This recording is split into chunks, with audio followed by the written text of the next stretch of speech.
Был один грабитель на дорогах, очень известный в свое время. Он был влюблен в одну девушку, и у него была привычка каким-то образом проникать в ее дом и следить за ней. А по ночам он выходил на дорогу и грабил проходившие мимо караваны, идущие в хадж. Он забирал их имущество, их деньги, все ценное, что у них было. Это был отъявленный преступник, настолько, что многие караваны зачастую меняли свой маршрут, чтобы избежать встречи с ним. В одну из ночей он, как обычно, залез в дом своей возлюбленной. Он проделывал это уже много раз, но в эту ночь, когда он тайком пробирался в дом, он услышал, как кто-то совершает ночную молитву. В ту темную ночь кто-то стоял перед Аллахом и молился в одиночестве, произнося следующий аят.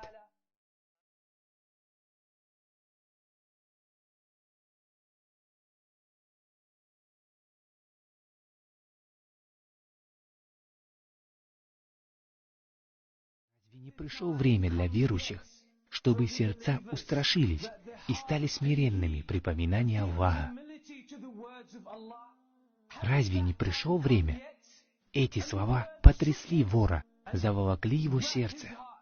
Он был глубоко тронут этими словами. Они попали точно в цель. Он начал размышлять над ними, совсем забыв о цели своего проникновения в дом. И единственные слова, которые крутились на его языке, были такие: «Да, мой Господь, поистине пришло это время».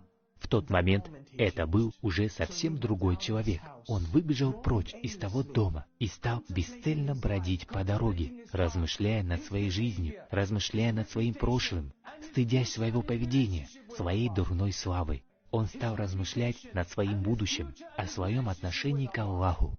И вот с такими мыслями он дошел до группы путников, остановившихся на привал. Они разожгли костер. Он попросил разрешения присоединиться к ним.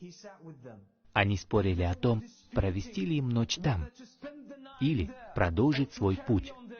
Один из путников сказал: «Мы должны остаться здесь, потому что на этой территории бесчинствует знаменитый грабитель и вор.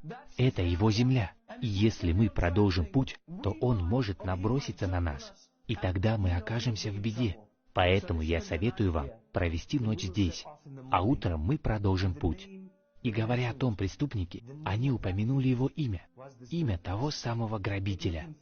Это заставило его задуматься: что же я сделал такого, что люди настолько боятся меня? Что за напастью и проклятием я стал для людей, что из-за меня они настолько опасаются за свои жизни и свое имущество? Это заставило его пересмотреть свою жизнь, поменять свой образ жизни. И тогда он принял твердое решение, сказав себе: «Я изменюсь. Только я смогу изменить себя. Никто не ответственен за это. Никто не поведет меня по правильному пути. Все зависит только от моей воли. И если я не сделаю этот шаг, то уже никогда не стану нормальным человеком.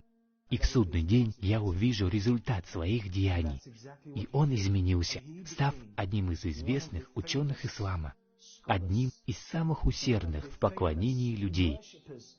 Это был Фудейль ибн Ияд. Это история Фудейля ибн Ияда. И по сегодняшний день в книгах о том, как улучшить наши отношения с Аллахом, как очистить наши сердца, как стать образцовыми мусульманами, образцовыми верующими, содержится огромное количество его высказываний, полных мудрости. О чем это говорит нам? Какие уроки мы можем извлечь из этой истории? Только на нас лежит ответственность измениться. Смысл жизни и состоит в том, чтобы меняться. Жизнь — это постоянное изменение.